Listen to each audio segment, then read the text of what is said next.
Maratha reservation का issue है फडणवीस जी, आजकल क्या होता है कि पोस्ट ट्रूथ का जमाना है। सच्चाई क्या है ये एक रील में सीमित हो जाती है, एक 10 सेकंड के रील में या 1 मिनट के यूट्यूब वीडियो में सच्चाई सीमित हो जाती है। कोई अगर कहे कि देवेंद्र फडणवीस जिम्मेदार है मराठा रिजर्वेशन नहीं देने के लिए, तो बहुत कम लोग हैं जो इस इशू को गहराई में देखेंगे, पढ़ेंगे, समझेंगे। क्या ये मैटर सब जुडिस है, इसमें लिमिटेशन क्या है, ओबीसी कोटा से निकाल के देना पड़ता है। एक तरह से हवा बन जाता है, इशू बन जाती है, कैंपेन बन जाता है। तो अभी लोग कह रहे हैं कि मराठा रिजर्वेशन इशू को अर्जेंटली देवेंद्र फडणवीस को ठीक करना पड़ेगा चुनाव से पहले, नहीं तो नतीजे अच्छे नहीं होंगे। और आपको पता भी है आपके जो प्रतिद्वंदी है वो कुछ भी कहते हैं और इसकी कोई वैलिडेशन नहीं है। तो आप इस इशू को कैसे देख रहे हैं? Is it a political hot potato for you? देखिए, मैं पहली बात तो ये कहता हूँ कि मराठा रिजर्वेशन की बात शुरू हुई 1982 में, और 1982 में अन्ना साहब पाटिल करके एक मराठा लीडर थे, वो एमएलए थे। उस समय के कांग्रेस के मुख्यमंत्री जी के पास गए, उन्होंने कहा मराठाओं को रिजर्वेशन दीजिए, अगर आप नहीं देंगे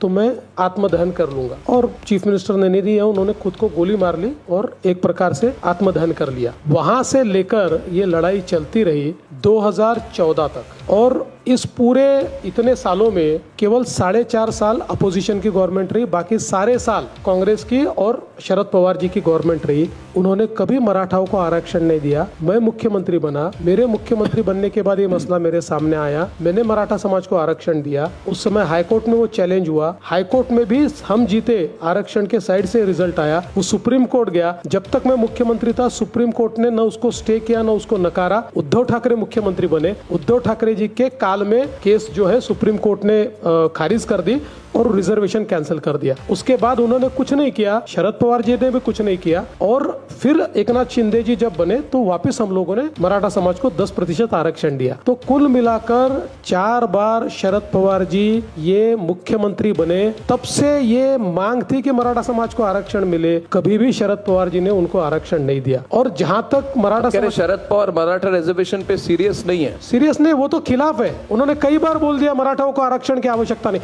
अब तो पॉलिटिक्स के लिए कह रहे हैं वो, और फिर भी कैसा कहते हैं, जो उपोषण कर रहे हैं, जो अनशन कर रहे हैं, उनकी मांग तो सही है, लेकिन इसको ऐसा नहीं करना चाहिए, वैसा नहीं। इसीलिए मैंने बहुत स्पष्ट शब्दों में वो मिस्टर जरांगे पाटिल जो मराठा लीडर है और जो अनशन कर रहे हैं, मैंने उनको इतना ही कहा है कि भाई आप कह रहे हो ना भारतीय जनता पार्टी या देवेंद्र फडणवीस जिम्मेदार है, तो मेरा आपको इतना ही निवेदन है कि शरद पवार जी से आप लिख कर लीजिए कि भाई उनकी सरकार आएगी तो मराठा समाज को ओबीसी में आरक्षण देंगे, लिख कर ले लीजिए और उनका साथ दे दीजिए, उनको आप सपोर्ट दे दीजिए। शरद पवार लिख कर देने को तैयार नहीं है। जब शरद पवार जी से सवाल पूछा तो शरद पवार जी मुकर गए। शरद पवार जी ने तो ऐसा उत्तर दिया, मैं भी नहीं समझा और कोई भी नहीं समझा। उन्होंने तीसरे जवाब दे दिया, और फिर उनके पार्टी के अध्यक्ष जयंत पाटिल को पूछा कि भाई आपका क्या कहना, उनका पवार साहब ने तो जवाब दिया ना, वही हमारा जवाब है। तो मैं तो आज भी नेशनल चैनल के माध्यम से मैं जो मराठा आंदोलक श्री मनोज जरांगे पाटिल है, इनको कहता हूं कि आप कांग्रेस पार्टी, उद्धव ठाकरे,